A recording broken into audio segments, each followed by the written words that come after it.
My name is Orion Schreiber. I'm the project manager of the RE-RASSOR Cart team, the University of Central Florida Computer Science Senior Design Team number 15 of the Fall 2022 semester. We were sponsored by the Florida Space Institute. I will function as a narrator for the slideshow, as well as explain how to set up a Raspberry Pi with the software that we developed later in the video. I am joined by my teammates, Kurt Wilson, who is a code integration expert, Stefan Hartig, a documentation writer and mobile application developer, Amanda Gallo-Niesenbaum, a mobile application developer and backend developer, and Shir Nava, a mobile application developer and user experience designer. RE-RASSOR is the research-friendly version of NASA rover software meant for mining in outer space. RE-RASSOR combines the Mini-RASSOR and Easy-RASSOR technologies into a very easy-to-use software kit. We focused mainly on the cart, which is not the arm, another project that was showcased this semester.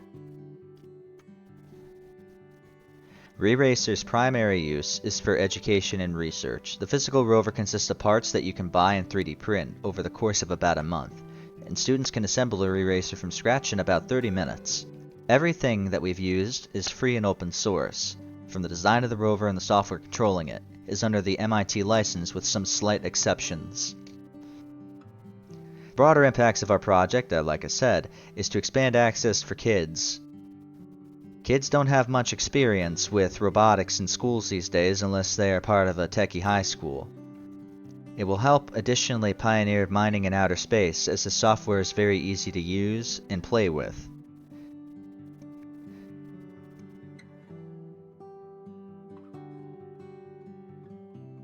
To download and install the mobile application, you must first go to the RE-RASSOR controller GitHub page and check out the Cart branch. You'll find the latest Expo release where we publish the application. You'll be able to find a QR code or a link to the mobile app where you'll be able to download it. Right now we are currently using Expo for both Android and iOS, but for iOS that will soon change for test flight as soon as FSI sets up an Apple developer account. However, if you wish to use Expo as an iOS user, you must first download the Expo application and log in or sign up with an email. With the same email, share that to an organization owner where they have to manually add you to Expo. Before you can use the RE-RASSOR controller mobile application, you need to download and install Expo Go. Then you start Expo Go. In our case, we already have seen the mobile application before. However, if you haven't, tap on Scan QR Code, and then navigate to the website that we linked in the description below. You will be able to scan the QR code and load the mobile application. It will show the loading screen for a few seconds, and then bring you to this IP Connect screen. Now, this is the default address that I believe I have my rover set up to connect to, so if I tap on Connect, well, let's see, what happens? Ah, the connection failed. So, this is simple. We need to navigate to our mobile hotspot settings, click on Details, and get the new application. 37.36. That has changed. So we go ahead and navigate back to the app. We click on 37 and 36, and the mobile application will connect. Now you are free to control the rover. You can tap on the arrow pad on the left side of the screen to control the rover. All that's left now is to run a test of the internals. We're showing the internal portion of the rover because we unfortunately were not able to build the rover entirely by ourselves, as it required a little more time and effort. Additionally, there were part shortages, so it took a long time for the bearings and other necessary parts to arrive. The rover can move forward, back, left, and right with ease.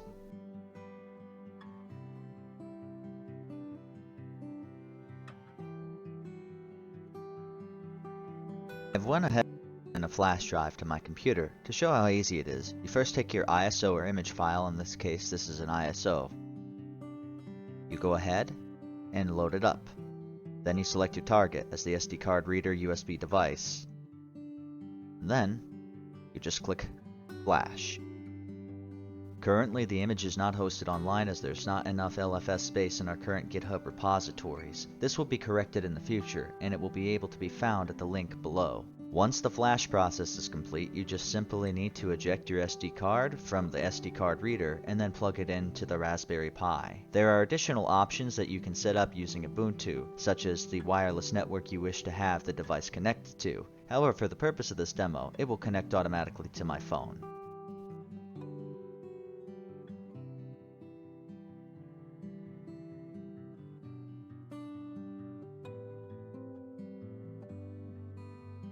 I mean, I just love doing these kinds of robotics projects. That's what I've been doing all throughout middle school and high school, so it just seemed natural to continue into college and just to finish off my undergraduate experience with a large-scale 2-semester robotics project. It was just the absolute dream, so I had all the motivation I needed.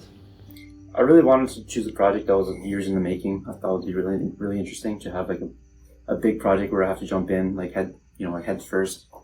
And FSI had a really interesting project that sounded really cool. I love space and I was really intrigued by the project.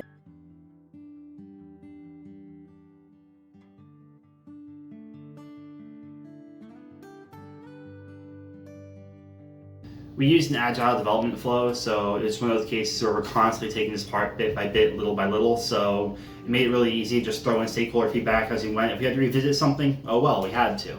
And we did, sometimes a few times, but it was what it took to get it done right. We went ahead and we made the disk image a lot easier, and one of the other things that we also did was we made sure to improve the user experience of the mobile application. We took the feedback given to us by Mr. Conroy and implemented it into our mobile application. For example, we added the Florida Space Grant logo into our mobile application after he told us to add that in. We also made sure to run any of our decisions by Mr. Conroy to make sure that he approves of them. An example of this was when we decided to add multiple new pages into the mobile application to improve the UX. Mr. Conroy liked our idea, and so we added it into our project.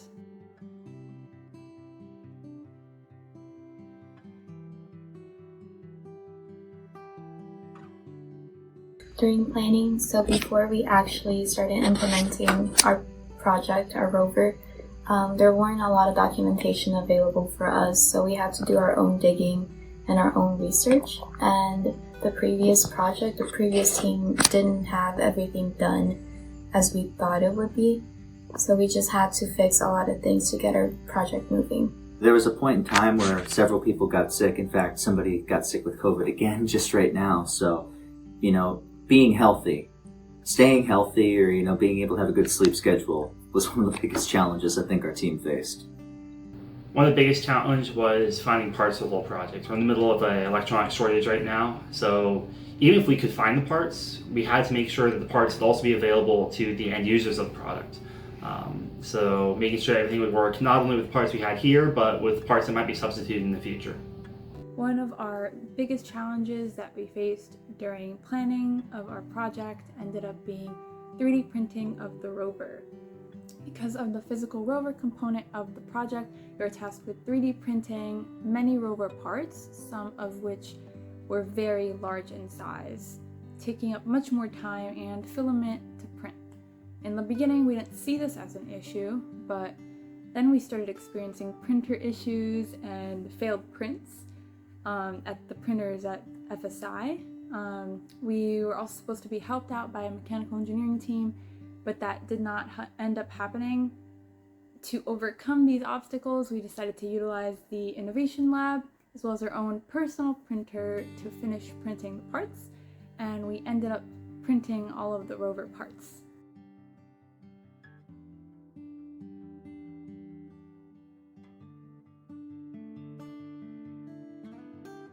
Motivation was easy. I like programming and I like robots, so it turned out this project was just like a hobby project with extra steps. The motivation behind completing this project was the ability to work basically with NASA through the Florida Space Grant Consortium and Florida Space Institute.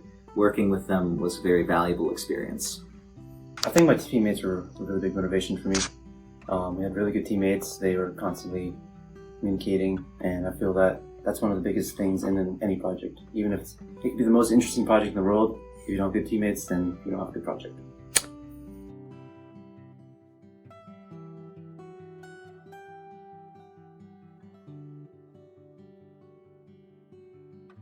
Agile methodology is good, and having a good team is invaluable.